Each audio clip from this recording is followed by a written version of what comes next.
So people do get them when they're going really late game. Mass, Sky, Protoss, and that's about it.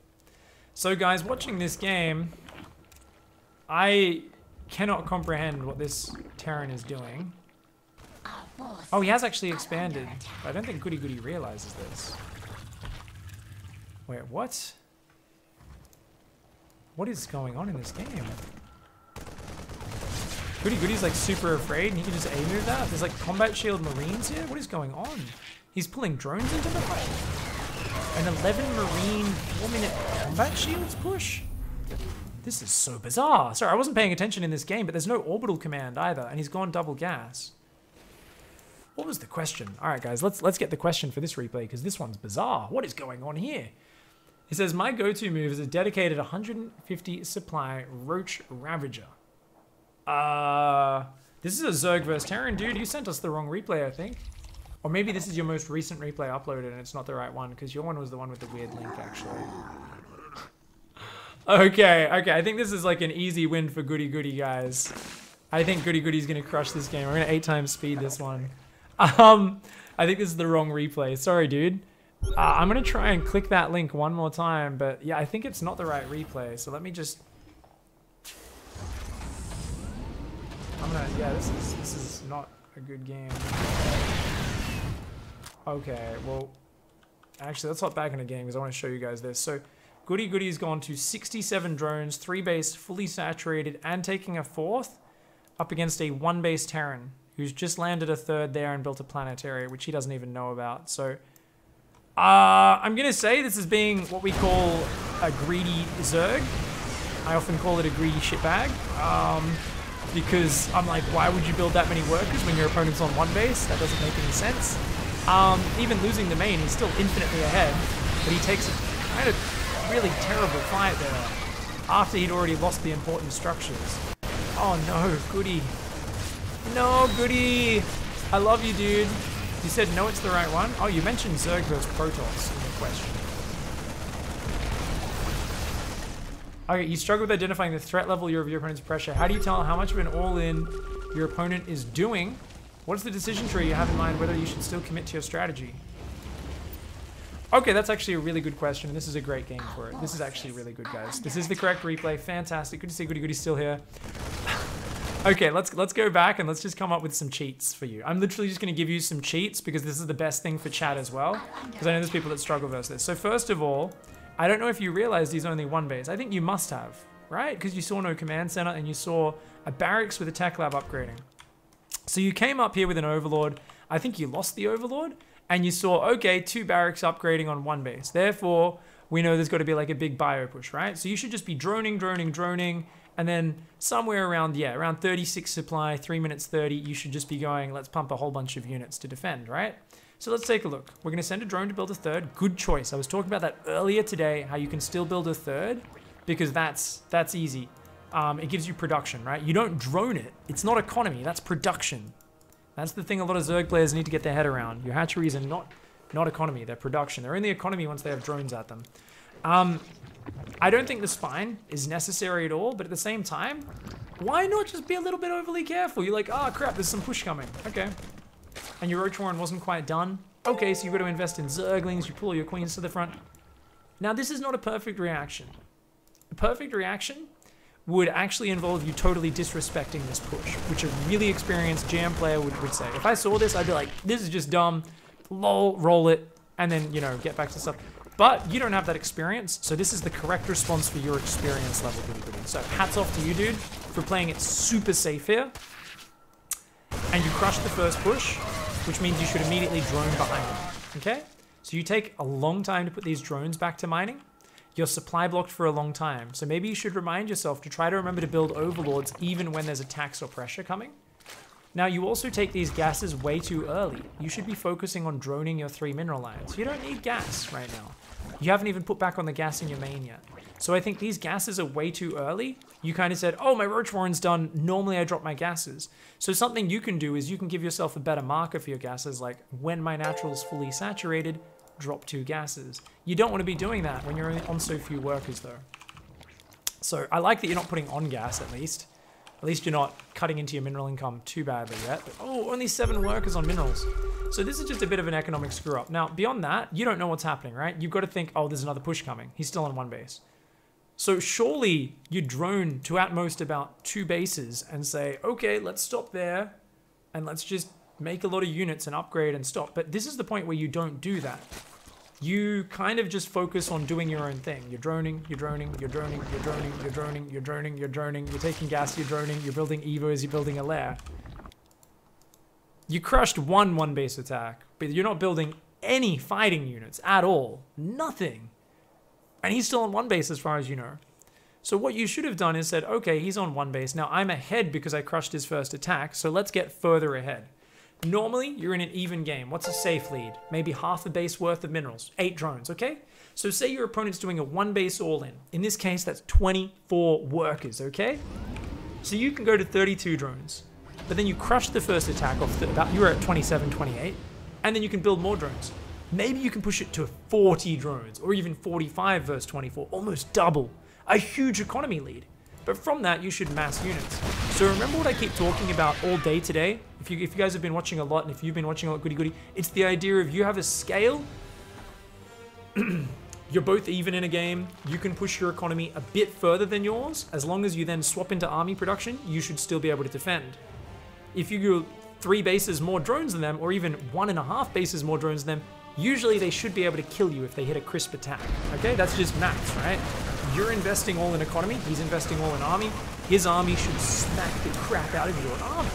Basic maths, basic StarCraft analysis, right? But the most important way you should be thinking about the game. Now in this case, we saw a guy who's still on 1 base, and yes, it's confusing and you might be tempted to squeeze a few drones here and there, but 2 bases and massing units, and then just being, what's happening? Should have been more than enough at this point, because you were at that drone count for so long, right? You could have stopped and started building units at not 5 minutes, especially since we took the gases, but what was it, like 5:30? When do we hit 40 drones? Let's see. Now, let's say 6 minutes. Let's say 6 minutes, we're at 49 drones, 2 bases fully saturated. If we pumped roaches from here and just said, okay, let's get a lair. Why are we getting a lair? We don't know what's going on. Maybe he's making 3 Port Banshee on 1 base. Who knows? What else should we be doing? Our Zerglings should be here, here, here, here. We should have Overlords on the edges of the map because we don't know what's coming, and we should just make sure we're not surprised by a guy who says, haha, I built 1 base battle cruiser, or something really stupid like that, right?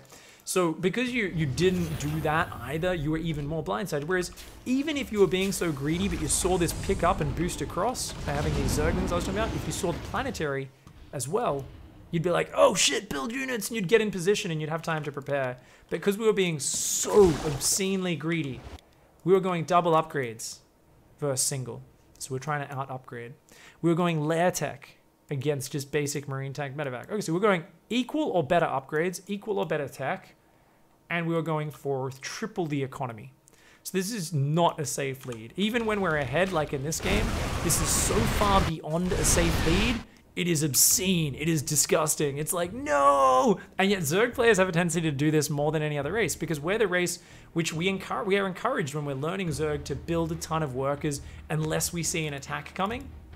But you've got to measure that against the fact that your opponent comes in and actually has, you've got to compare their economy to yours and all that sort of stuff. Now, thankfully, these Marines rallying across get massacred. Oh, even more drones go down. Oh my god. This is so brutal, dude. Roaches, get him. Where's the roach speed? Oh, you lost the lair before starting roach speed. Oh, that sucks. That's so bad. 14 ravages? Oh my god, we're gonna mass bile a planetary fortress. Sick little trick, by the way. If you guys use rapid fire on a planetary and they're repairing it, you wave your mouse along the edge so it kills both the SCVs and the planetary fortress. Really cool way to place those corrosive vials. No! No! Oh, if we took the tank shots, immediately pulled back and came around the left, we could have killed this expansion. Oh no, terrible move there. Yeah, always want to bring overseers as well to spot the high ground. If there was an overseer, it would just be like, bam, throw biles and they would all die. The thing is, Goody's still got the economy lead, so if Goody just calms down and stabilizes, is still fine. But Goody's not making roach speed, has rebuilt the lair, is not droning back up or anything. So I think this is the point where the game plan's gone awry and you've got to try to find a way to adapt on the fly. And we see Hive and Spire, but off this economy, you don't want to be going for those high-tech units. You just want to be going for regular basic stuff. Roaches, Hydras, whatever, but you want to be getting their upgrades. Hydra upgrades are non-existent. Roach upgrades are non-existent. So a lot of people lose track of where they are in the game and they don't go back to fixing up their basics. And this is what Goody was asking. He says, well, how much do I deviate from my game plan? In a game like this, you want to completely adjust your game plan.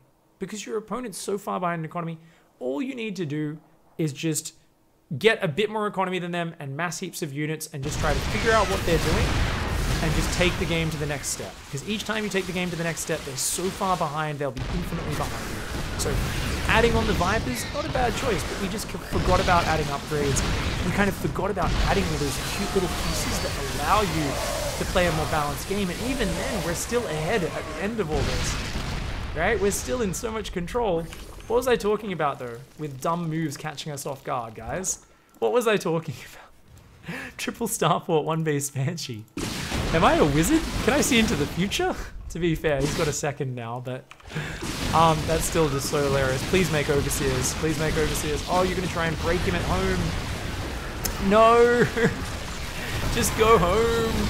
He's got no economy. Just go home. Parasitic Bomb and Hydras can deal with this if you make Overseers and more Hydras. No, you're still up in supply by 30. Oh, you've got 17 Hydras in production. So this is one of these games where it's not so much the opponent outthinking us, it's them putting us into such a weird position. And we've all had these games where you just have no idea what to do, and it's so frustrating because you can't figure out how to deconstruct the game. And this is the best sort of StarCraft game to lose, because these are the ones you actually learn the most from. These are the games where you have to take the game down to its fundamental concepts. And this is something where 95% of StarCraft players, even at high level, just play the game through the meta. That's all they do, right? They're just like, I just play the meta. This is what you do against this race. I copy this build that Innovation does. I copy this build that Dark does. That's how I play, and this is how you do it. And when they get thrown into a situation they're unfamiliar with, they have no idea what to do. So goody, if you're still there in chat, we have all played games like this before. And this is not me pooping on your reaction. Your reactions were really bad because you weren't sure how to deconstruct it. I've seen pro gamers thrown into the same situations where there's just fundamental analysis of what you should do in a certain situation, which just gets completely ignored because they're not used to these weird games. If it happens to pro gamers, it sure as hell happens to everybody else, all right? So how do you analyze that? Like I said, always go back to the work account. Go back to where your economy is. Think about this idea of what is a safe lead compared to my opponent. Remember, I said it's about half a base of a lead on workers. Sometimes you can stretch a bit more, sometimes a bit less, right? Because there's other things you're investing in as well. But generally, you keep that as your baseline, and then you say, actually, I just crushed an attack. I'm ahead. I can go to a full base ahead on workers. Hells yeah. But you need to have won a series of battles very convincingly to take such a big triple the economy lead, 2 more bases ahead of your opponent. And just applying that, you would have had enough units to deal with the drop. The rest of the game would have been much easier. You would have had a lair, and everything would have been great. Literally, here's zero music. It is very quiet. It's just in the background. Let me look at the levels.